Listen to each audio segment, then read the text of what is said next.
Hello. Hi, Colin. Oh, Well, guys, here we are again. The weeks always just fly by, as I say consistently. We've got yet another amazing guest, and as you know, my kind of attitudes is if the universe wants to direct you somewhere, it just will. And as if by coincidence, we all know there's no such thing. I find myself, following a link someone sent me. I go and look at it, and in the link up comes our guest tonight, who's, as I said in my post yesterday, he's had a pivotal role in my career. He probably doesn't appreciate that, but he absolutely did. I was going on for 15 years, merely doing Mindstore. It was a massive success. I was globally doing things.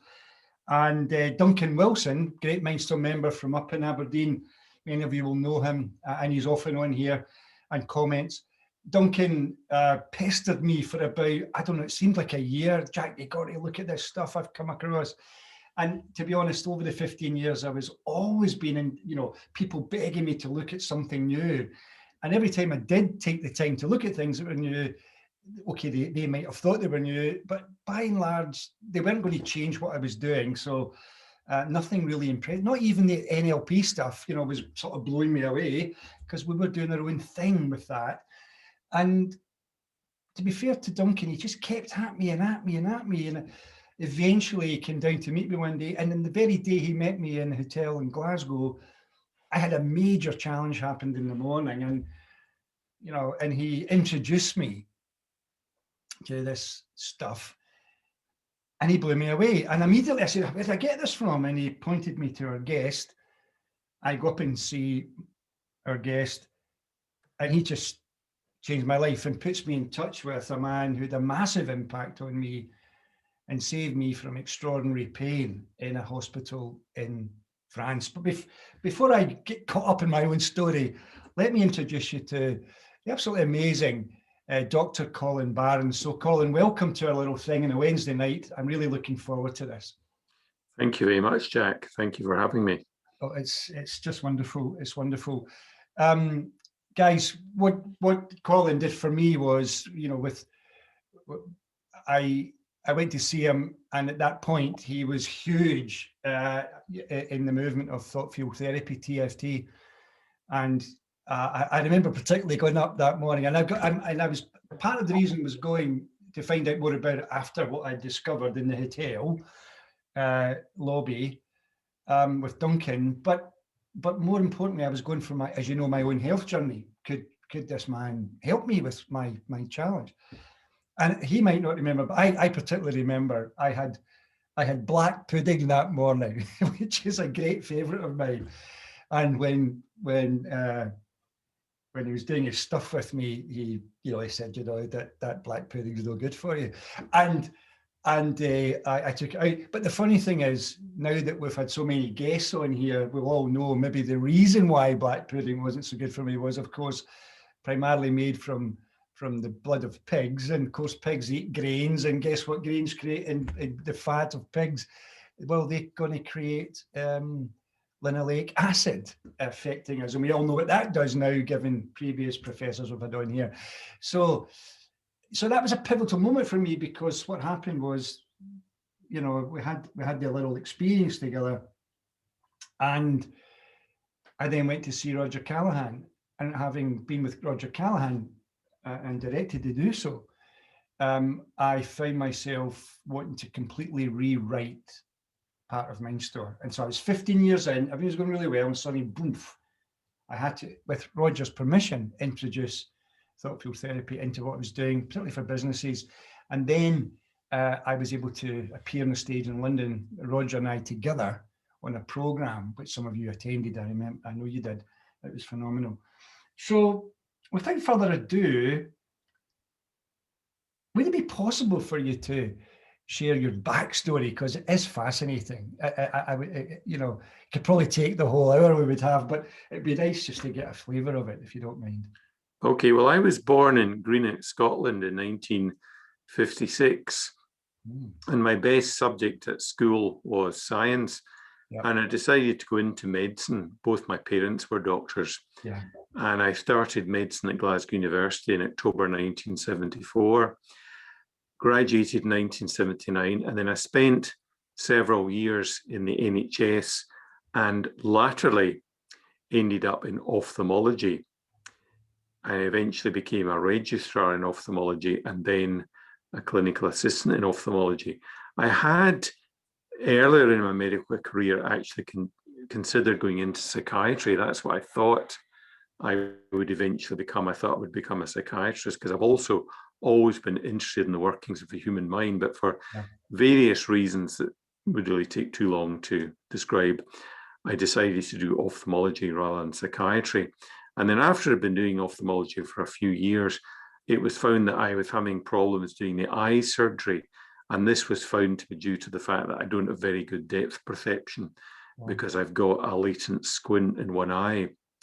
And even some decades ago, eye surgery involved using something called an operating microscope. So you've got to have absolutely perfect depth perception to use an operating microscope. So I had to change career. And I decided I would try and get a job in medical journalism. And I also went after jobs in the pharmaceutical industry. But after I'd been trying this for a few months and still working as an ophthalmologist, my first wife, who was a nurse, suggested that we should open a private nursing home. So we set up a private nursing home in Callender, which still exists, by the way. It's Ashley Nursing Home in Callender, and it's still in existence. And we opened it in 1985, and it was in operation under our ownership for 15 years. And then in 1999, I retrained as a hypnotherapist, and I started up a hypnotherapy business. And then in 2002, I remarried because my wife, Vivian, is my second wife. And I was doing hypnotherapy from 1999 onwards, and then TFT from 2000 onwards. And I eventually trained in what is known as voice technology, TFT, in November 2001. And that's the most advanced form of TFT, which can be done over the telephone. Now, my hypnotherapy and TFT training business was very successful, but then unfortunately, there were a number of tragedies in my life which put an end to things. The most serious of this was my wife's illness. In 2009, my wife started developing attacks of blotchy red patches in her hands and feet and other strange symptoms. And she was investigated by the NHS for almost 2 years. And she was diagnosed with what is known as vasculitis, which just means an inflammation of the blood vessels. It's usually an autoimmune disorder. And after almost 2 years of investigation, the consultant rheumatologist who was looking after said that she couldn't have vasculitis because her blood tests were all normal. And then when my wife asked him what was wrong with her, he said, I don't know. And then 6 months later, or 5 months later, in fact it was, she had a massive stroke in the bath. And it was found that she had been suffering from a rare heart tumor called an atrial And I subsequently discovered that this can cause skin lesions which look like vasculitis. Now, you know, I feel that the rheumatologist should have known all this and should have considered atrial in his differential diagnosis, because if this had been done and she'd had an echocardiogram, that's an ultrasound scan of the heart, she could have had heart surgery much sooner, which would have prevented the stroke. And then it was subsequently found that she also had a central retinal artery occlusion in her left eye, plus visual loss in her right eye. So she only really sees out 2/3 of an eye now. And my wife has only made a slight recovery ever since and requires 24-hour care, which I have to give. And I eventually wrote a book about our experiences. Now, I think this will appear flipped the wrong way around because of the way they... You can actually see it here, but it might flip when I show it tonight. Yeah, well, that's right. But it's called A Life by Misadventure, and you can get it from Amazon. So there was a legal case and a complaint resulting from this episode. For complex reasons, we weren't able to go to court. We got £50,000 out of court settlement, which really isn't much when you consider my wife's severe disabilities. But if you want to find out more about this, you can go to YouTube, and there's 3 YouTube videos called How the NHS Failed My Wife, parts 1, 2, and 3 by Colin M. Barron. I've got a YouTube channel under the name Colin M. Barron, and you can watch these videos and find out a bit more about this case because it's very complicated. But as I say, there is this book called A Life by Misadventure, which is also available as a Kindle book, and both versions are available from Amazon. And then if that wasn't bad enough, I had a massive heart attack in July 2015, which I think was at least partly caused by the stress of looking after my wife and the stress of the court case, because the heart attack happened just after the case was settled. So I was actually in hospital for 4 months, and I was in intensive care, unconscious, in a coma for quite a lot of that time. I had 2 heart operations and I developed epilepsy, but I was eventually released from hospital after 4 months in hospital, and I've made a steady recovery ever since. And now I can do just about anything now. So I'm more or less back to the way I was before the stroke. And also, unfortunately, my hypnotherapy and TFT business collapsed, partly because of my health issues, my wife's health issues, and also because there wasn't such a demand for taught courses in TFT, which was a large part of my income, and also far less demand for hypnotherapy as well. So the last decade has been very challenging for me, but I have come through it, and I have got a new career as a writer. And I have now had 11 books published, and the 12th one is nearing completion. And I'll just show you some of the books that I've written, as well as A Life by Misadventure. A book called Practical Hypnotherapy, obviously about hypnotherapy. And then I've written several non-fiction books. Here's one, Victories at Sea, about TV productions and films about naval actions. I've recently started to write thrillers. So far I've written 2, Operation Archer, about the Germans using flying saucers during World War II, and Codename Enigma, set in North Africa during World War II. And my new book, which is going to be called 24 Hours to Doomsday, is set in the year 2022, and is a modern day action thriller about terrorists. Good man. So I've had quite an interesting and varied life. Indeed you have. I mean, I think what's wonderful about your story, I mean, obviously it's very, very challenging when you first hear it, but look, I think what I've always been about is that kind of notion that no matter what comes along, you're big enough to handle it somehow or other. I believe that, and there you are, you've been through all that trauma, your business collapses, and you're now a successful writer. It's just a great story, and it's inspiring, particularly for people who follow me. But can we rewind a little bit? Because I think there's quite a lot of people can learn from this. Can you tell me how you, because I don't remember ever asking you about it. I was just in awe of what you were doing with me then when I was visiting you that time. How did you get into thought field therapy? How did, as a psychotherapist or whatever, or a hypnotherapist, and you come across it? Because when I first came across it, you're thinking, what?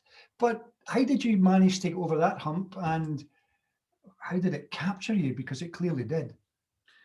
Well, what happened was, you see, I've always had an interest in the workings of the human mind, going back to my teens. My father was a GP in Greenock and Port Glasgow, and he was one of the first GPs in Scotland to train in hypnosis. He attended one of the first, or possibly even the first, course run by the British Society of Medical and Dental Hypnosis, Scotland, which was held at Stob Hill Hospital, Glasgow in 1960. And during the 1960s, he used his hypnosis skills on many of his patients, and he also used them on me now and again, and actually practicing me. And I was so fascinated by this that I soon learned how to hypnotize my schoolmates just by copying what he'd done to me. And believe it or not, when I was still at primary school, I read all my father's hypnosis books. So I was very, very interested in hypnosis. And when I went to medical school, I thought, as I said earlier, that I was going to become a psychiatrist. And I actually thought rather naively that psychiatrists used hypnosis in their work. And I was quite surprised and disappointed when I did psychiatry at medical school, and I found they never used hypnosis. I mean, there are a few psychiatrists here and there who maybe do a little hypnosis, but in general, it's not a mainstream treatment. However, I decided eventually to retrain as a hypnotherapist in April 1998. I originally did the Stephen Brooks Ericksonian hypnosis course, and then I trained in NLP with Paul McKenna and Richard Bandler, a course that many people have done, the 7-day NLP practitioner course. And then towards the end of 1999, one of my mentors, Dr. Hattie McKinnon, a retired GP, who was a very important figure in the British Society of Medical and Dental Hypnosis Scotland, she gave me this handout which had details of something called the trauma algorithm. It was a very simple TFT tapping sequence, and it is for most people their very first introduction to TFT. So I tried it out on a few hypnosis patients, and I was actually blown away with the results, because I was getting people who were suffering from traumas and bereavement, and just by doing a few minutes tapping, their traumas were gone instantly, and in most cases stayed away. So having done the trauma algorithm, I just had to find out more. And I found out that the nearest TFT trainer was Ian Graham, who lived in a small town near Newcastle. And he was actually the very first person in Britain to train in TFT. He'd learned TFT, I think it was around about 96, 97. And he told me that his first training course in Scotland was going to be held the following September. Now, I was first introduced to TFT around about December 1999, and the first training course was going to be held in September 2000. But I couldn't really wait that long, so Ian actually agreed to teach me as a kind of distance learning pupil. So I learned a lot of TFT from studying these course materials, and Ian very kindly gave me some telephone tutorials to bring my knowledge up to speed. And then I learned the next stage of TFT, which was the so-called Diagnostic Tft, and that was what you learned many years ago, Jack, which involves muscle testing to determine the correct tapping sequence. And then I went on to learn the voice technology TFT. Yeah, fantastic. I mean, one of the story I've often told, but one you may not be aware of, I had a kidney stone operation in France where I was living. Woke up out of the thing in a room in the hospital in absolute agony. I couldn't bear it, and it went on and on and on. They couldn't give me any more painkiller. They said I had to wait until the morning. It's 10 o'clock at night, and out of desperation, I called Roger, and he did the voice thing over the phone. He got me to tap a few routines, and the pain disappeared literally at 10 minutes gone. You know, it was an absolute agony to it. But then that would surprise you. But it might. I mean, what might be interesting, if you've got a moment, would it be easy enough just to share the trauma algorithm with the audience? Would that is that maybe asking too much? No, I'll do that right now. That's a very simple technique. So what you do, first of all, is you just think of a trauma you want to treat. And then you think, well, when I think of it now, how bad does it feel on a scale of 1 to 10, with 1 being no upset, 10 the worst it can be? And just think of the number. If possible, write it down on a bit of paper. And then as you think of the trauma, we'll start off by tapping the side of the hand, the so-called PR spot. Maybe tap about 10 times or so. And then take 3 fingers, tap where your eyebrow meets the bridge of the nose about 10 times. And then you tap under one eye 5 to 10 times. Then the arm point, you've got to be a bit more precise here. Put your fingers up into your armpit and you go about 4 inches, 3 or 4 inches down from the top of the armpit, and you tap there. So it's about where the brass tap is in the female. Next point you want to find is the collarbone point. So you find the notch at the base of your windpipe, and then you go down 1 inch and to the right 1 inch, and you just tap there 10 times. Then you make a fist with your non-dominant hand. So for most people, that'll be the left hand. And you find the knuckles corresponding to your little finger and the ring finger. Find the notch between them. Go back 1 inch or 2. And then you tap that spot. And that's called the gamut spot. And then as you're tapping the gamut spot and as you're keeping your head still, you do the following. Close your eyes. Open your eyes. Look down to the right. Look down to the left. Whirl your eyes in a circle one way. Whirl your eyes in a circle the other way. Hum a few notes of a tune. Say 1, 2, 3, 4, 5. 1, 2, 3, 4, 5. Hum a few notes of a tune. And then you repeat what you did earlier. Eyebrow. Under the eye. Under the arm. Collarbone. And then you think of the trauma. And you think to yourself, how bad is it now on a scale of 1 to 10? Now, with about 4 out of 5 people, it will have gone down. If it has gone down, but it's not down to 1, you can maybe repeat that sequence again. Yeah, fantastic. Yeah, I mean, I started this every Wednesday night thing nearly a year ago now. I think it was the middle of March. I thought I'd go on one Wednesday night and just do an hour of stuff to help people with fear and anxiety. And I did the anxiety algorithm for everyone. And here we are, 50 guests later, or 50 of the sessions later, and we have your good self. So you had a huge impact with people with TFT, though, didn't you? I mean, you were getting a lot of results. I mean, obviously, big impact in Duncan, and then you had a huge impact in me. It must have been really satisfying using what would appear to be a weird, strange sort of technology, if you like, or therapy. Yeah, it must have been quite, you were bold doing it, were you not? Oh yes. Yeah, I mean, obviously I got a lot of resistance from some quarters.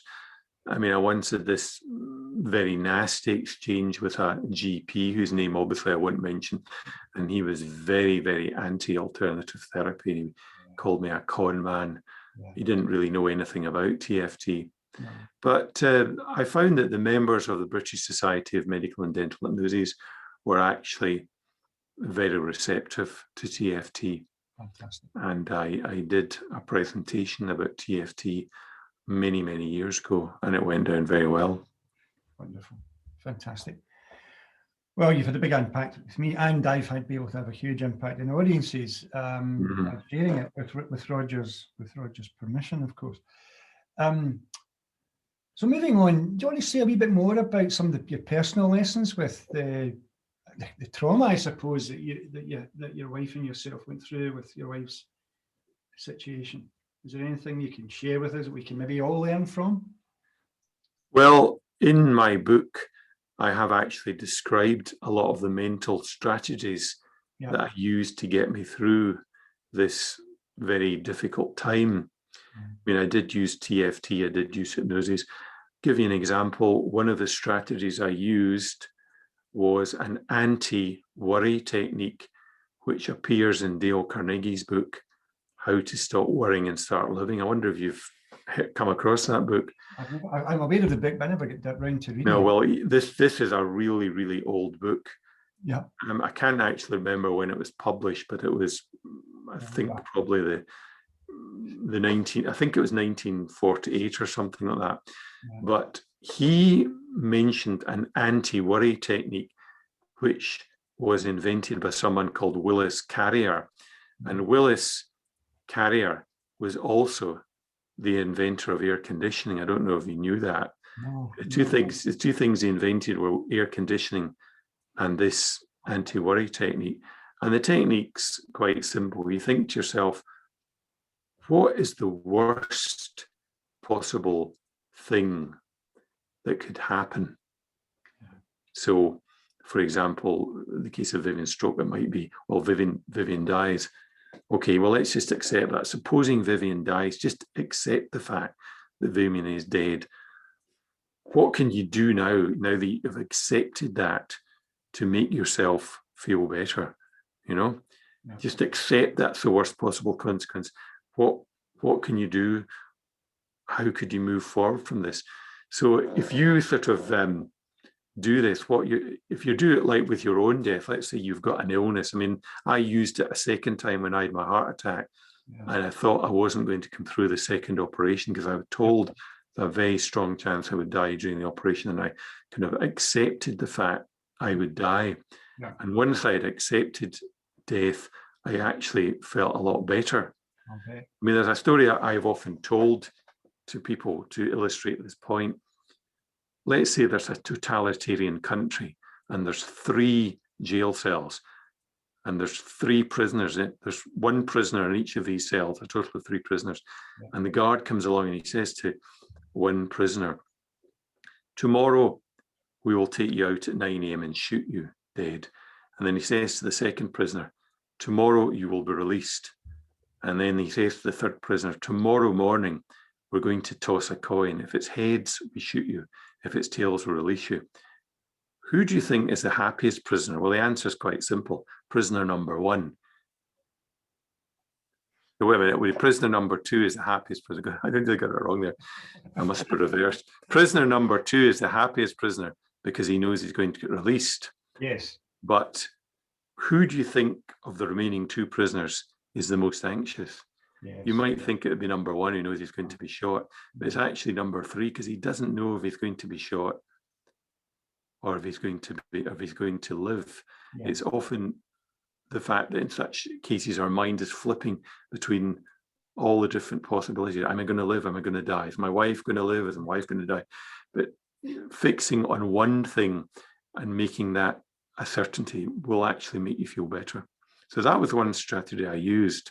Yeah. Another thing was with Vivian, I used every alternative therapy that I could lay my hands on. She was in hospital. There wasn't an awful lot I could do at her bedside initially because she was unconscious. But what I actually did was I put out a request on the TFT International Network for people to send Vivian remote healing. And I also did the same with the Silva Method Healing Network. You'll know all about that, Jack. And I also requested healing from a number of websites which offered free healing. Now, did any of these things actually help? I have no idea, but they certainly made me feel a lot better because it was very heartening to come home from the hospital, go to my email and discover that someone had sent some healing for Vivian. And there was one Reiki practitioner who lived in the south of England, and he actually offered to come up from England and give Reiki healing to Vivian. Fantastic. In her hospital bed. So if nothing else, it showed how much love there was in the world. And in addition, I also made a self-hypnosis healing CD, which I made up, and I got the nurses to have Vivian listen to it every day. And in addition, I also gave Vivian Silva Method healing myself and read all my Silva Method books once more and listened to all the CDs.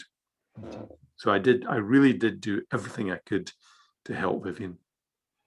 I mean, it's this breadth of the open mind you have that's so inspiring, Colin. And for our own, our own sort of, we've done a few distance healing things on a Wednesday night too, with amazing coincidental results, because obviously no one can claim anything. Mm-hmm. But we've had more than one dramatic thing happen. So yeah, and with where you're at just now with Vivian, do you sense that she's got a lot of hope and positivity around her? And you guys working away still with a sense of future, or where are you at with that part of your journey? Well, to be honest, I think it's almost 10 years since she had the stroke, so she's probably got all the recovery that she's ever going to get. Yeah. So we're just doing our best to live each day as best we can. Oh, that's another mental strategy I forgot to mention. Also in Dale Carnegie's book on how to stop worrying and start living, he said, live your life in day-tight compartments. Just think of what has to be done that day and deal with that. Don't think about tomorrow. There's a quotation from the Bible which actually summarizes this very well from Jesus. He says, fear not the morrow, because the morrow will take care of itself.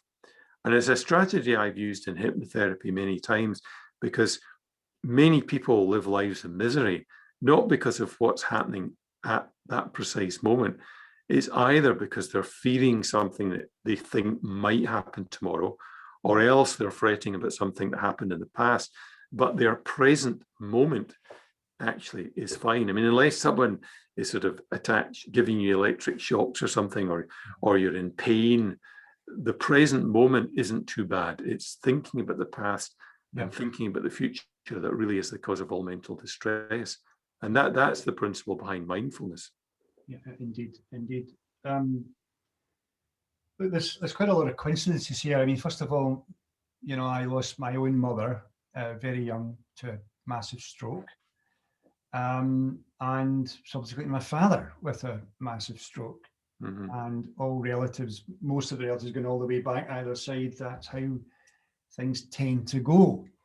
Now, as if by coincidence, I know you and I don't believe there is such a thing.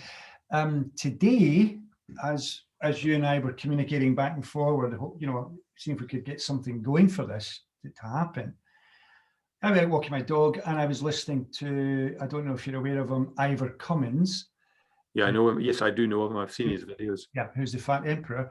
And his podcast this morning he was talking to a guy out in New Zealand, and some of the stuff that's going on regarding being able to get tests in relation to seeing how flexible our arteries are. And he's more or less making the statement that with certain responses to that, we can probably make sure it never happens to us. And subsequent to that, this afternoon's walk, just before this, I'm listening to another podcast, the Diet Doctor podcast. Bert Schuer, who runs that, is a cardiologist, and in the interview with another person who's involved with diabetes out in Israel, mentions too that stroke and cardiovascular disease can be managed by what we've been doing for years now, not for years, but for a year at least. I keep pushing it, 5 years into it, the low carb keto thing. What she actually said, rather than if cardiologists, rather than considering just giving people the usual pills, got them to consider going low carb or keto, it might be a better treatment. Mm-hmm. So I know you've dabbled in that too. Do you want to say a wee bit about your journey with keto or low carb? That might be inspiring for some of us. Oh yeah, I have actually been on low carb, keto and Atkins type diets on many occasions over the last 20 years or so. Wow. I first went on the Atkins diet in September 2000, and I stayed on it for 6 months, and I did lose about 2.5 stone. Wow. And I have subsequently gone on the keto diet on a number of occasions to lose weight. At the moment, I've been on the keto diet for 6 weeks because I went off it over the Christmas and New Year period, as many people do, put on a bit of weight, couldn't get into some of my trousers. So I've been on the keto diet for 6 weeks, and there's no doubt you do feel a lot better on a low carb diet, and you sleep better and you have more energy. Yeah. So I do believe that the keto diet is a very healthy diet.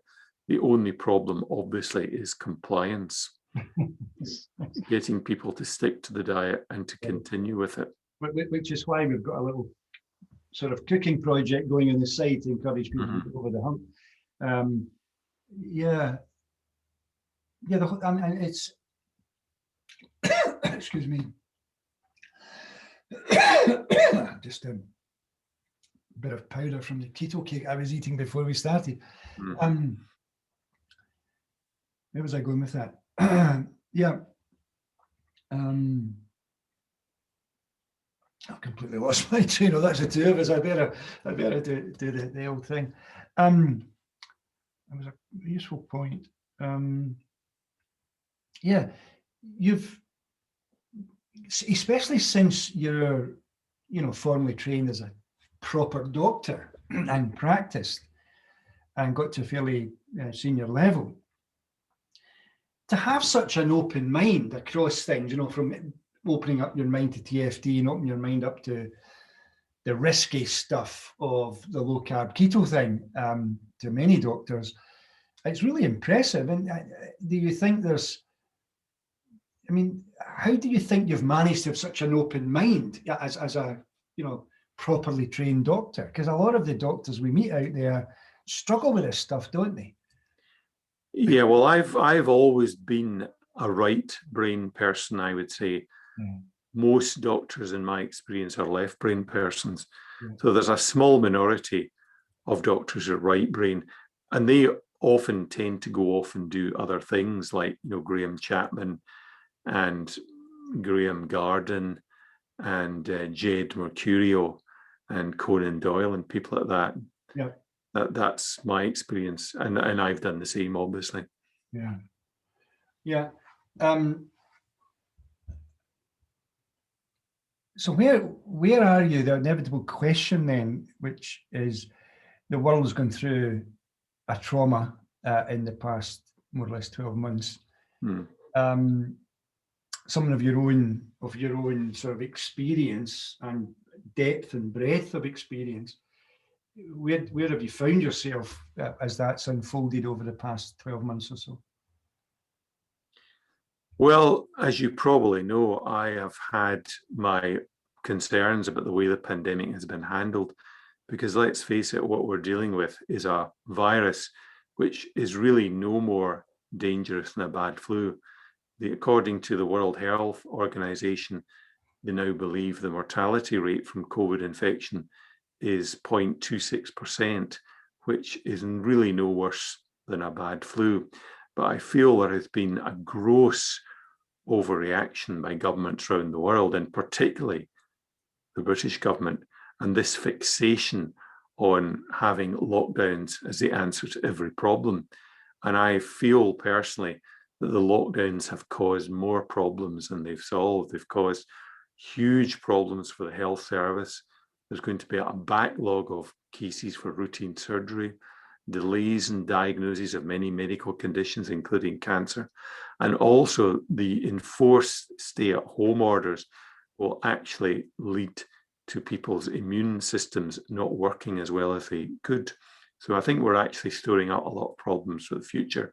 I was one of the signatories to the so-called Great Barrington Declaration, signed by about 50,000 doctors and many other people, including scientists, which stated that there should be a policy of focused protection. In other words, the elderly and the vulnerable should be kept at home, well away from the virus, but younger and healthier people should be allowed to get on with their lives. Yeah, I mean, I didn't realize you're one of the signatories. Of course, the media being the media, focused on one or two of the sort of real outliers or extreme people with really extreme views and maybe dodgy reasons. They focus on them rather than the raft of people who were credible. I mean, I suppose, what things I often remind people of was one of the podcasts I listened to, where one of the guys on this, the equivalent of SAGE in, I think it was, which country was it? One of the countries, it'll come back to me in the country, Croatia. And he's a top guy. And when asked, but I don't remember who was particularly interviewing him, but he said that the question was, how come all of you really, really learned doctors, aren't asking the right questions, sort of thing. And he said that the issue was that very, very early on, when it was emerging out of our awareness in Wuhan and so on, was the media got a hold of it. Mm-hmm.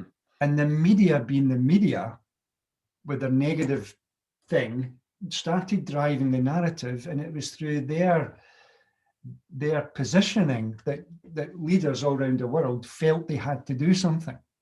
Yes. And so with the best will and intentions initially, the governments fell into line because they were getting lambasted by their media and the fear-driven agenda that they tend to thrive off of.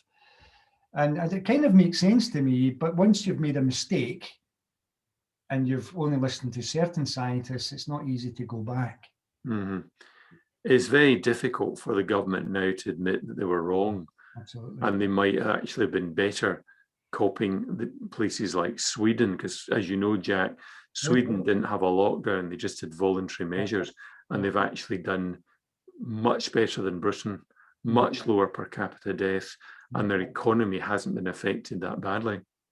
And there have been several countries around the world which have had no lockdowns and have done extremely well. Whereas the country in the world with the most severe lockdown, which I think was Venezuela, has done absolutely terrible. It's got the worst death rate in the world. Yeah, I know. I mean, the thing is, the thing that really concerns me is where we find ourselves in terms of, I've only watched or listened to or interviewed, on behalf of our group here, credible human beings like yourself who have got a passion for doing good in the world, who are genuinely likable people, daring to present an alternative view to the mainstream narrative, and to, as one of our contributors said, begging to differ.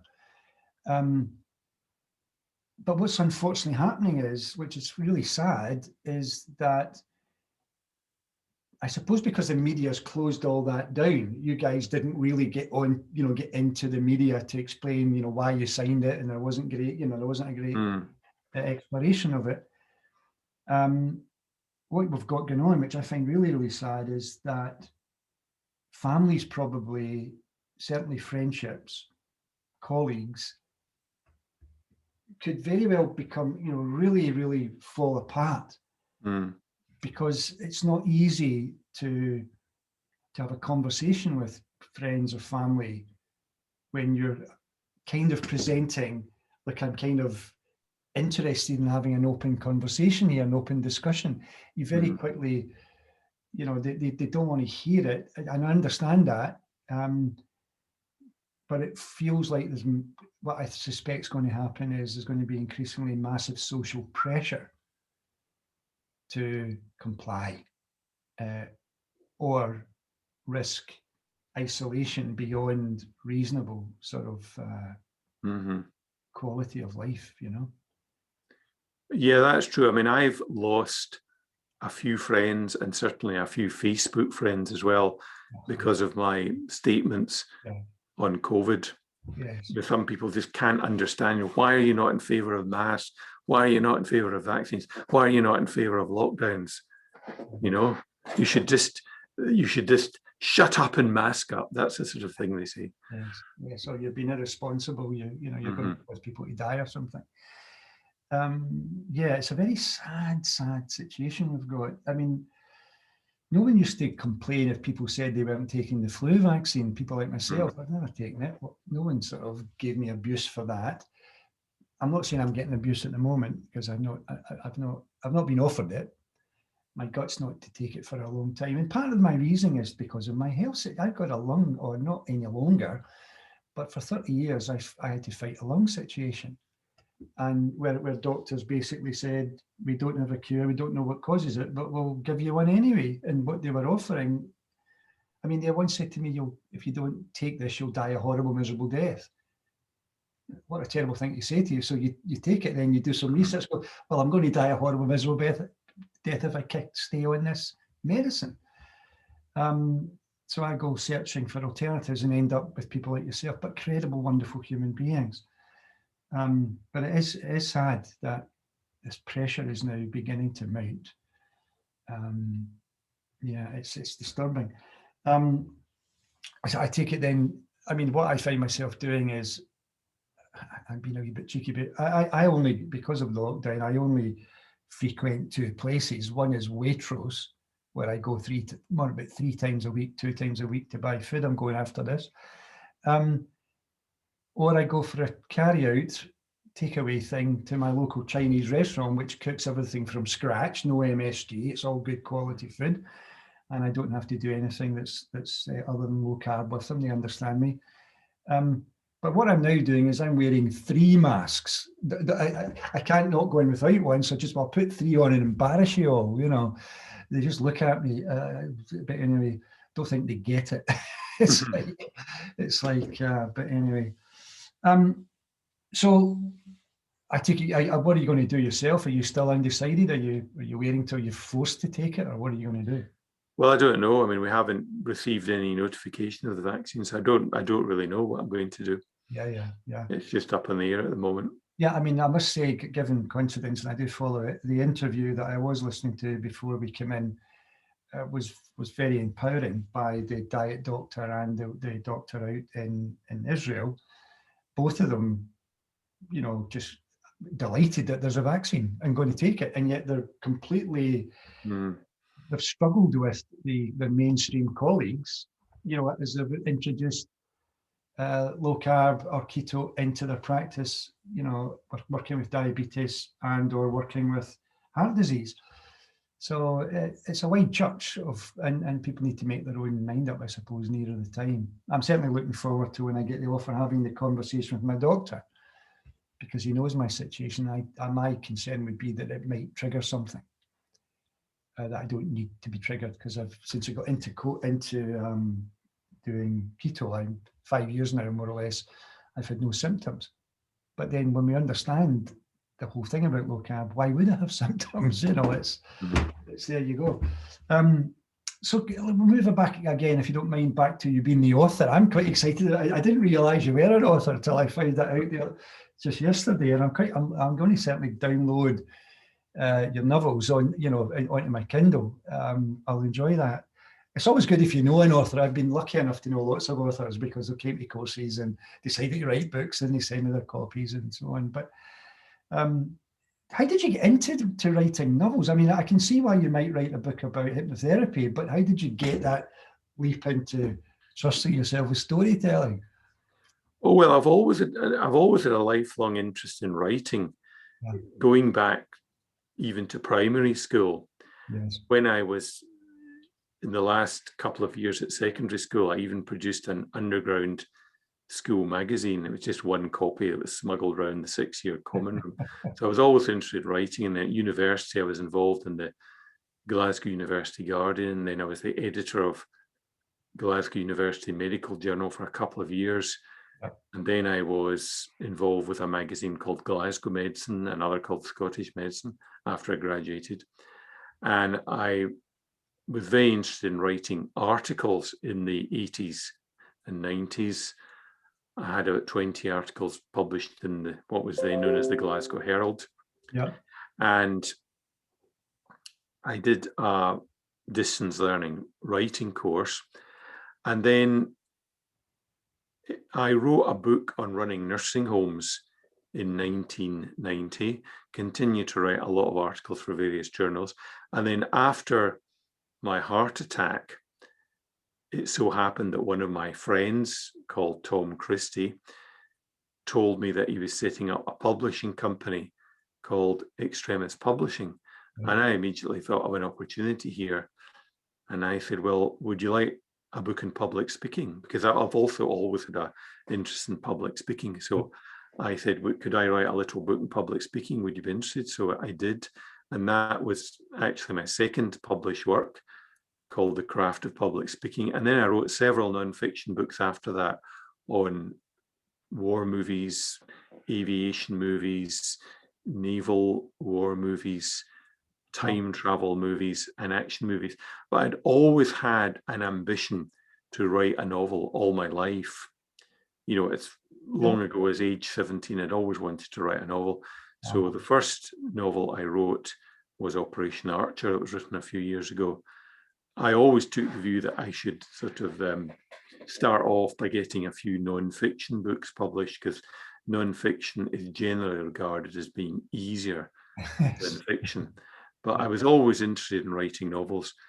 So that's really all I've been doing for the last 2 years, is writing novels, because it's something that really interests me. Wow. And have they been successful? Are you get a lot of people commenting on them?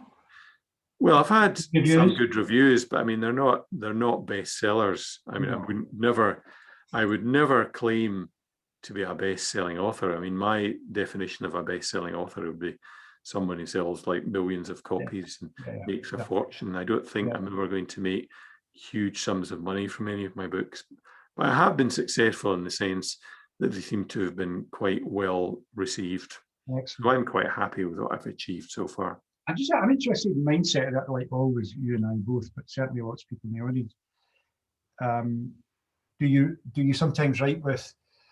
Do you write, I suppose, or would you write going forward, thinking that not only writing a successful novel, well, why wouldn't you want it to be successful, but it might also turn into a really good film script, given your interest in films? Well, actually, the first 2 books I've written and the latest one I'm writing, I think, would make very good films, although they would be very expensive to make, particularly the first 2, because they would employ a lot of World War II vintage military hardware, which is expensive to hire, and so on. I suppose the one that's coming, though, for looking at 2022 or whatever it was, 2023, that you could possibly get away with that one, could you? Oh, the one 24 Hours to Doomsday. Yeah. That one, yes, wouldn't be too expensive to make in terms of military hardware. Yeah, it wouldn't really. Yeah, and do you have a strategy of once your book's published, actively marketing it to the likes of film studios? Do you do anything like that, or you just? That's not really something I've ever done. I mean, the one thing to bear in mind is the chance of someone writing a book and then that book becoming a bestseller is about 1 in 15 million, which is about the same as the chances of winning the lottery. And the chance of you writing a book and then that book becoming a film, which makes money, is even more astronomical. Because I think I'm correct in saying that about only 1 in 20 screenplays written by professional screenwriters are ever made. Yeah, there's a huge number of screenplays that are never made into films. I realise that, of course, but then again, it wouldn't be my story. Weren't thinking big, and I think the other thing I often say to people is, if you're on a roll, push it as far as you can. I think in some ways you've already won the lottery. Why not push it again? Because if you think about it, you have that heart attack. You've already had the trauma of Vivian, but you then have a heart attack. You're out of the game for 4 months or so. You come back, you start writing books and so on. I mean, I would just push your luck, have a go, get a movie made. But there you go. You never know. Maybe somebody who watches this has got some connections. Why not? So moving on just finally, because the time's about to come and go. One of the other things we tend to do with this is we look at a healthy lifespan. Given that you've had, two of the biggest challenges that human beings face in terms of their own personal longevity come to your door, when the stroke and when the heart attack. Have you any advice, given you're the sort of guy who does do research, have you any advice about how people might maintain some sort of I mean, one of the podcasts again I heard today, some of the ending remarks is we don't need to be sick and we don't need to die sick. We could very easily just die of old age. And that's obviously what a lot of us are thinking about who come and visit this every Wednesday. Healthy lifespan as long as we can have it. So any thoughts about that, Colin? Like advice to people on how to stay healthy? Yeah, well, the first thing is don't smoke. Never, ever accept a cigarette. I mean, I've made many mistakes in my life, but one of the good decisions, one of the best decisions I ever made was never to start smoking. Yeah. Drink moderately, eat a healthy diet, and take regular exercise and get plenty of sleep. And don't allow yourself to get overweight. And if you do get overweight, attempt to lose weight and get down to a healthy weight. These are probably the most important pieces of advice. Yeah. Well, again, that was all about metabolic health, which is making sure you've got the right weight about you. Yeah, absolutely. So moving back slightly, just briefly before we go on, given that you did have a heart attack, and obviously common sense would say the intense stress of what you had gone through in your own response to the trauma that Vivian underwent, do you think there was anything else that might have contributed to it, especially if you have watched some of the stuff from Ivor Cummins about heart disease? Is there anything else that might be an indicator for why you got it? It's really been a mystery because I've always been a non-smoker. Yeah. I've had periods in my life when I've been a little bit overweight, but I've generally managed to keep my weight down. I'm a keen cyclist. I do a lot of cycling. Well, not the last few weeks, obviously, with all the snow. Yeah. I like to go walking. And the interesting thing is no one in my family, on either side of my family, has ever had a heart attack. I'm the first person in known history in both my mother's family or my father's family that's ever had a heart attack. So it really was quite a mystery. And the consultant cardiologist who looked after me in hospital, I asked him about this, why do you think I had a heart attack? And he said, because you're Scottish. Because he was English, you see. I think well, he had a kind of English accent anyway. But he said it's just Scots are more prone to heart disease than English people. Yeah. But they say that heart disease actually starts when you're maybe 11 to 14 years old. The first stage in coronary artery disease is the so-called juvenile fatty plaque. Yes. And that starts age 11 to 14. And certainly the diet I had when I was a child growing up was very high in carbohydrate, very high in sugar. Yeah, of course. And probably, well, certainly for me, very, very high carbohydrate, very high sugar. And of course, mixing that with fat, any kind of fat, but then latterly all the processed seed oils, where we know that it really is where the issue is. And once you get off the sugar and the low carb, you then can introduce the fat again, and that's part of the thing that seems to be exciting all these open-minded cardiologists. They're rather than give out statins, are more excited about getting people to eat whole food, with an emphasis on low carb. But anyway, so anything else that, Colin, you might want to share just before we go? I mean, how do people follow you if they do want to? I know the YouTube thing. Yeah, well, the best, if you want to get in touch with me, I have a website, www.colinbarron.co.uk. Yeah. So that's got all my books on it. And there's also an email contact. There's an email link on that website if you want to get in touch with me. I'm also on Facebook. I'm the only Colin M. Barron on Facebook. I've also got a YouTube channel under the same name. I also do videos not just on YouTube, but also on another channel called Brand YouTube, which is www.brandyoutube.com. So that's how to get in touch with me. Fantastic. I suppose the inevitable question, particularly for the people who live in and around the central Scotland who might be watching, would you come out of retirement and do the odd consultation? Well, that's a very good question. The trouble is, in order for me to do consultations, I would have to renew my professional indemnity insurance and things like that, membership, professional associations and so on. I mean, and then have the ability to take credit cards and debit cards. I actually worked out that I would need to spend £2,000 a year on all these fixed costs before I even start making a penny. What I have done since my retirement, I've done the odd treatment for friends and family. I mean, my cleaning lady, for example, has had 2 or 3 free impromptu treatments from me with great success. Yeah. Okay. Well, maybe if someone is up in the, geographically fairly close, they can email you. Yeah, I don't know what might happen, but I certainly, Alec, you had a massive impact on me when I came to see you. I was going through an interesting time, wanting to find out about this thing that blew me away with Duncan in the foyer of the hotel in Glasgow, the Marriott, with a major trauma happening there and then. It just disappeared. I couldn't believe it. But more importantly, you helped me take another step forward in my journey with my own health crisis, to be honest, at the time.